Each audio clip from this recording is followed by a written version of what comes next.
Continuando con el tema de vectores, vamos a esta segunda parte. Vamos a analizar que los vectores están compuestos por magnitud, dirección, sentido, dimensionales con las que trabajamos.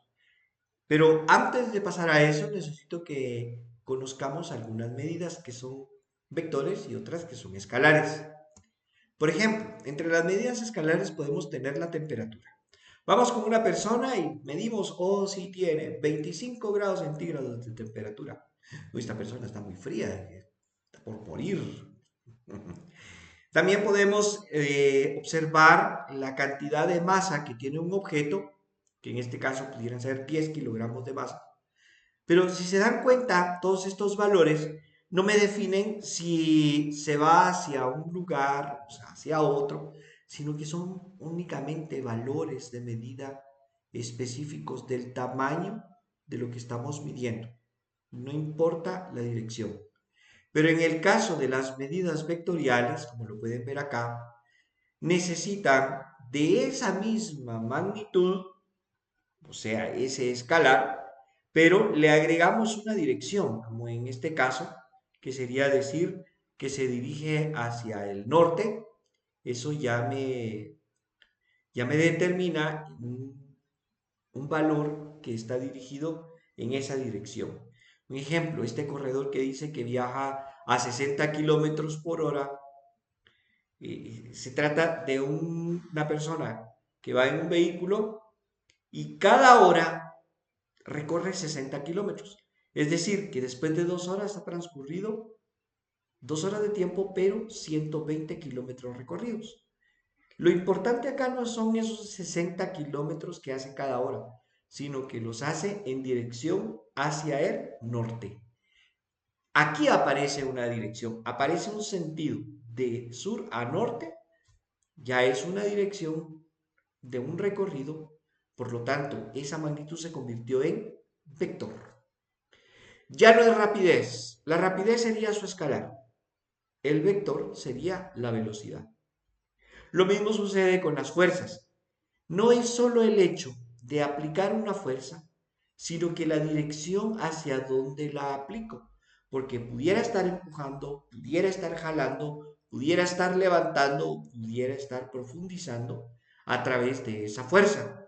Y por lo tanto, una fuerza depende mucho de la dirección y el sentido hacia donde se aplique para que su eficiencia se convierta en trabajo y se produzcan otros cambios.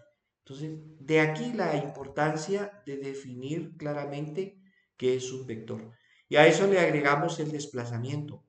Pero, ¿qué diferencia hay entre distancia y desplazamiento? ¿No es lo mismo?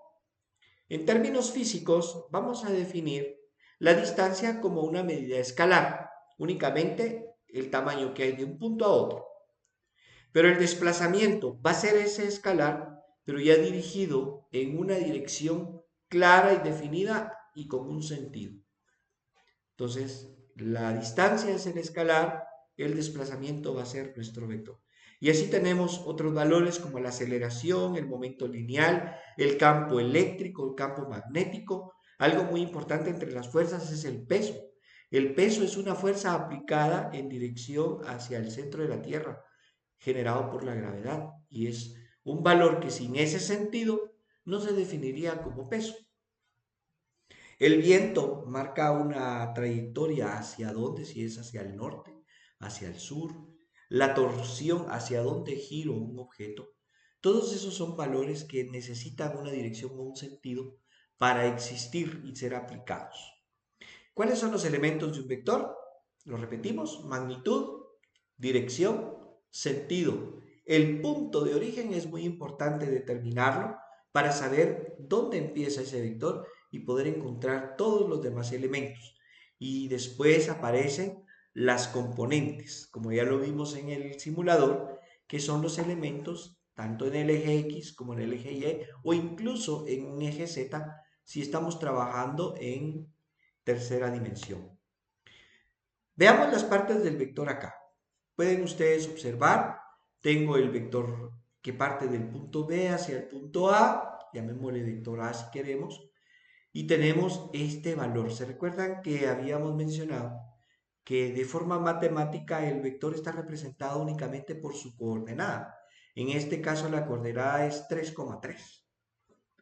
Pero el tamaño del vector no es 3. Va a ser un valor que parte del punto B al punto A y tendríamos que medirlo.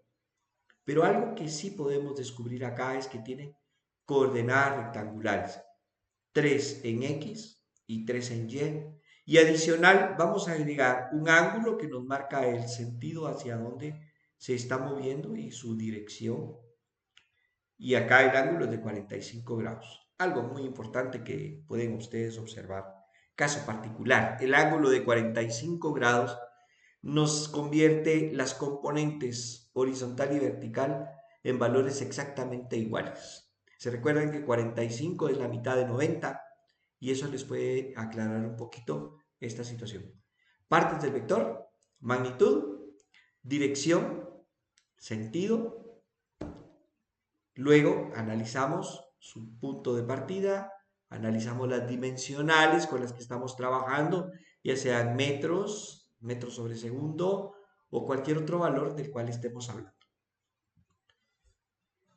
Existen dos formas de representar a los vectores y necesito que analicemos de esta manera. Vean en la diapositiva tenemos componentes rectangulares y componentes polares y es a lo que queremos llegar este día. Las componentes rectangulares de un vector están definidas por una coordenada en X y una coordenada en Y, es decir, el valor que aparece en el eje X y el valor que aparece en el eje Y. Esas son las componentes rectangulares. Pero el vector se puede representar por la magnitud. Recuerdan que estas barritas me dicen la magnitud o tamaño del vector, coma, el ángulo en el cual está siendo aplicado. Entonces, de todo lo que vimos en la diapositiva anterior, pueden ustedes ver que se puede separar en dos formas. Componentes rectangulares cuando únicamente veo las coordenadas en el eje X y Y componentes polares cuando me interesa solo el tamaño y el ángulo de este vector.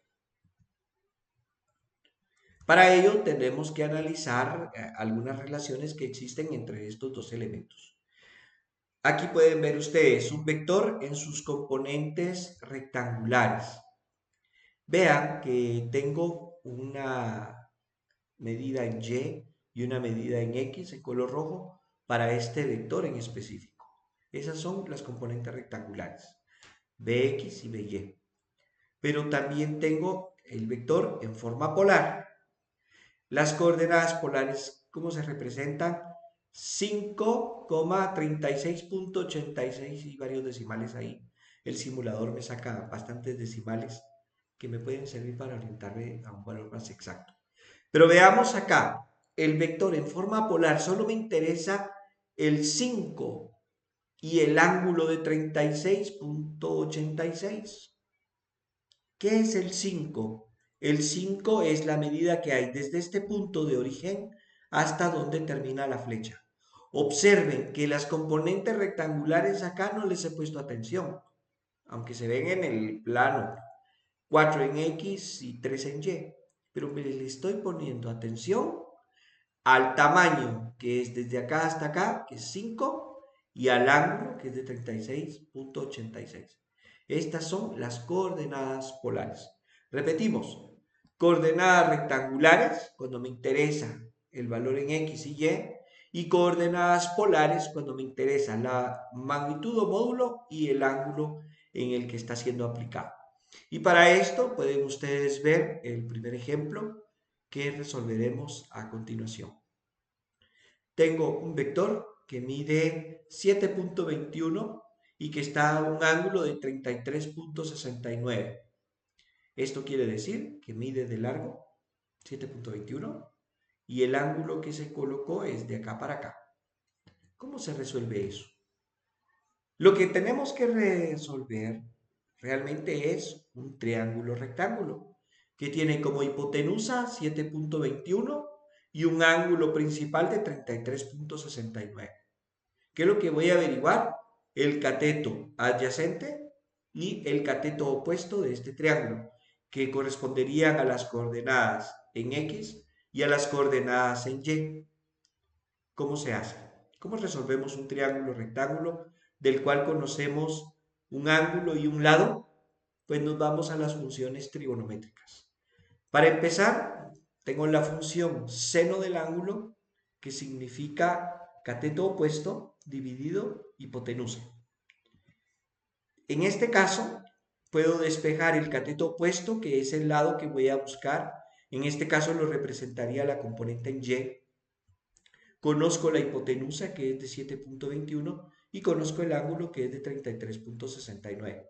Por lo tanto, el cateto opuesto o coordenada en Y sería 7.21 por el seno de 33.69, generándome un resultado igual a 4. Ya tengo la componente vertical, la componente en el eje Y. ¿Qué pasa con la componente horizontal? Vámonos a otra fórmula o expresión trigonométrica. Vamos con la función coseno del ángulo. Coseno del ángulo nos indica que tengo el cateto adyacente dividido la hipotenusa. Con esta expresión puedo despejar el cateto adyacente y sé que cateto adyacente es igual a hipotenusa por el coseno del ángulo. Luego, la componente horizontal sería 7.21 por el coseno de 33.69, generándome un valor igual a 4. Aquí está resuelto las componentes rectangulares si a mí me dieran componentes polares. La respuesta sería un vector de 7.21 a un ángulo de 33.69 se puede representar en su forma rectangular como 6,4. Y lo hicimos a través de las funciones trigonométricas. Vamos con el ejemplo número 2. Observen ustedes que en el ejemplo 2 tenemos un vector del cual me están dando las coordenadas de forma rectangular. Es decir, me dieron esta coordenada que dice 6,4, que significa 6, que es el valor de X, 4, que es el valor de Y.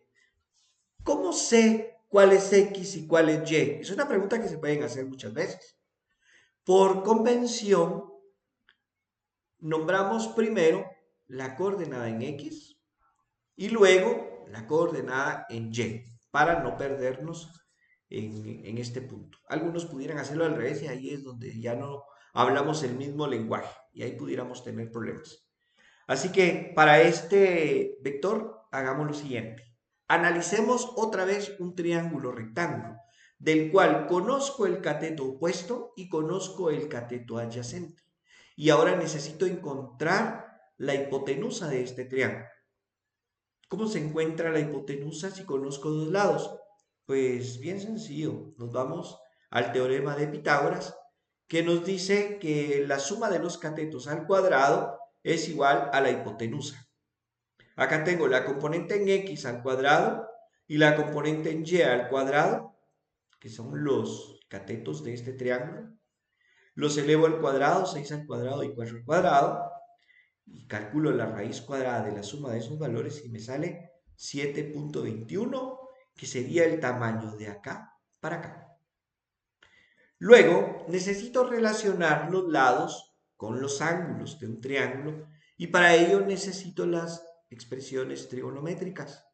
Y en este caso voy a utilizar tangente del ángulo, donde tangente del ángulo es cateto opuesto dividido cateto adyacente. ¿Cuánto vale el cateto opuesto? Aquí lo pueden ver, es el valor de Y, que vale 4. Y el cateto adyacente, que sería el valor de X, igual a 6. Para despejar alfa, o sea, mi ángulo principal en esta expresión, la tangente pasa a ser tangente inversa a la hora de trasladarla al otro lado del signo igual. Tangente inversa de 4 sobre 6 es igual a 33.69 grados. Pueden ustedes verificarlo con sus calculadoras para poder determinar si estos valores están calculados adecuadamente. Entonces, tangente del ángulo es igual cateto opuesto dividido cateto adyacente para relacionar los lados con el ángulo de este triángulo. Respuesta. Si tuviera un vector en componentes rectangulares 6,4, lo voy a convertir a sus coordenadas polares, dándome como resultado 7.21, 33.69 grados. En resumen, si yo tengo un vector en forma rectangular, lo puedo pasar utilizando estas expresiones o a su forma polar. Veamos, para pasarlo a su forma rectangular es la magnitud o tamaño del vector por el seno del ángulo me va a dar la componente vertical. Y la magnitud o tamaño del vector por el coseno del ángulo principal me dará la componente horizontal. Y esta sería mi forma de representarlos. Pónganle atención a la simbología que voy a utilizar en este caso, que son una especie de llaves inglesas que me encierran las coordenadas para poder representar. Ahora, en el caso de la forma rectangular, para pasarla a forma polar, utilizamos Pitágoras, que serían los catetos al cuadrado, realizamos la suma y sacamos su raíz cuadrada para saber la magnitud. Y podemos calcular el ángulo gracias a la tangente inversa de la división entre el cateto opuesto y el cateto adyacente. Y su forma de representarlo ya no es con llaves inglesas, sino ahora sería entre paréntesis. Entre paréntesis la magnitud, coma, el ángulo con que lo estoy representando. Y esa sería entonces la forma de representar un vector en sus formas polar y rectangular a través de funciones trigonométricas y a través del teorema de Pitágoras. Vamos a nuestra tercera parte donde haremos algunos ejercicios y algunos análisis con otros simuladores. Les espero.